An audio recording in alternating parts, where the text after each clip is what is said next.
Is it possible to play New Super Mario Bros. Wii without your hands? This is a question that I've been wanting to answer for a while, and now that I finally have my PC built and the ability to emulate games, I can finally test it out, and the results are much better than I would have expected.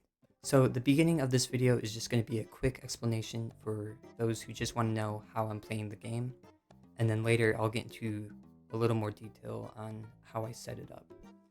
So I'm going to get right to the point. It's the same setup as playing Mario Kart without your hands.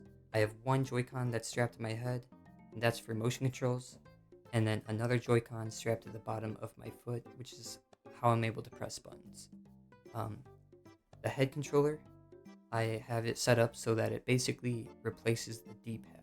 If I lean right, forward, back, and left, it does the same as the D-pad would do.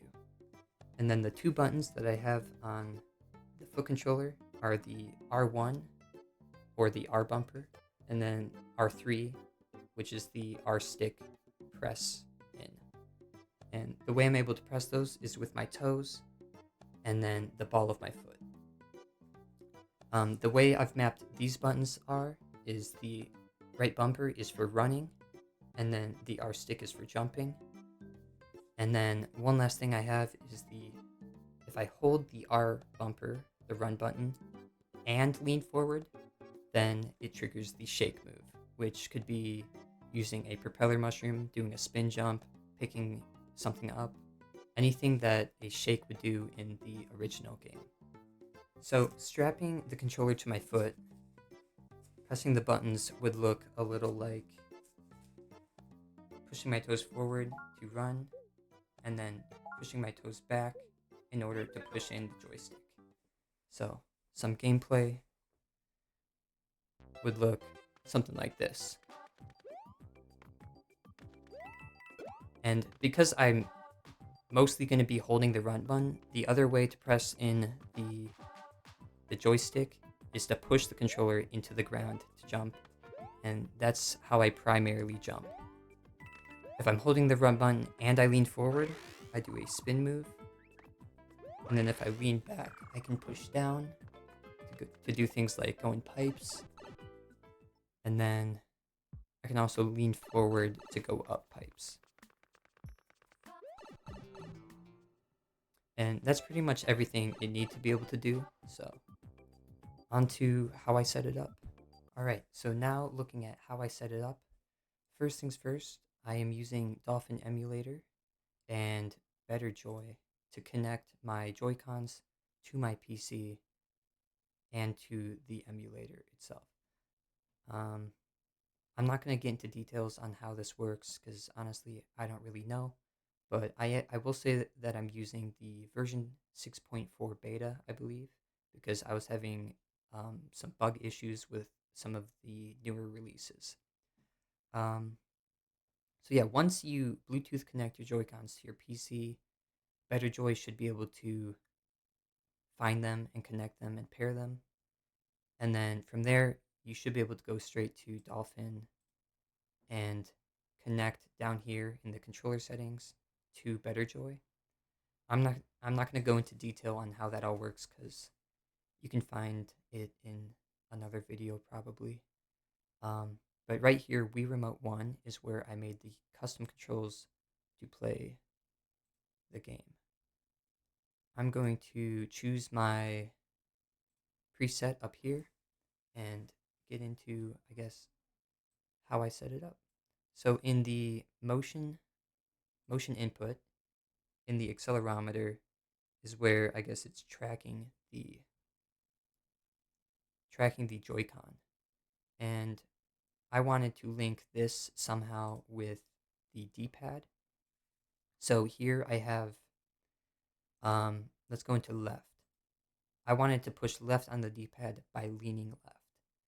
And what I found is that if I scroll down here, all of these values are being tracked.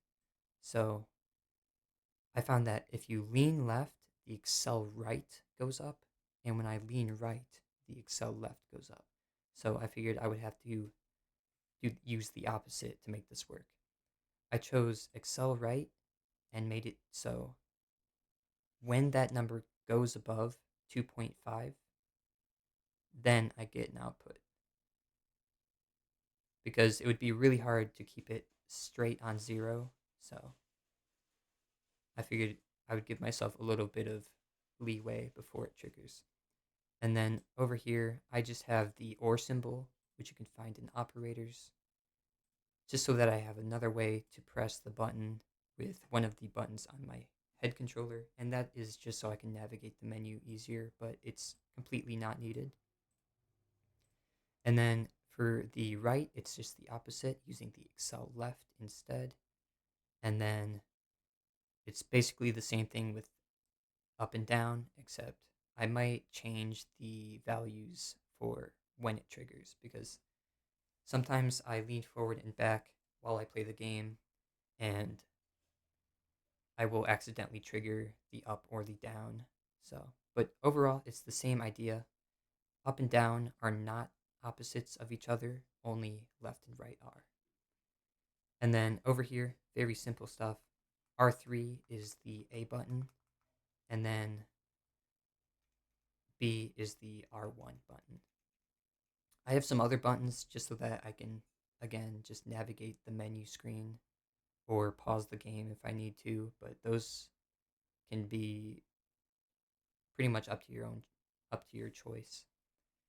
And then lastly, the only thing is the shake, which you can find in the motion simulation tab. And I wanted the shake to be basically the same thing as leaning forward, um, except I found some problems with when I wanted to lean forward to push up on the D-pad but not shake in the game. So I figured if I added a little extra condition where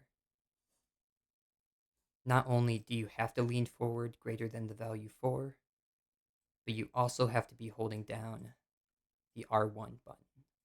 And you can find the and symbol also in operators. Um, and I just copy and pasted that into all of these. I'm not really sure if I needed to, but it seems to work just fine. So if I hold R1 and lean forward, it triggers a shake. And that's pretty much everything. I haven't run into any other problems. Um, but if the controls change at all as I progress through the game, learning more of the levels, I'll probably make some updates. But yeah, that's pretty much everything. Thanks for watching. See ya.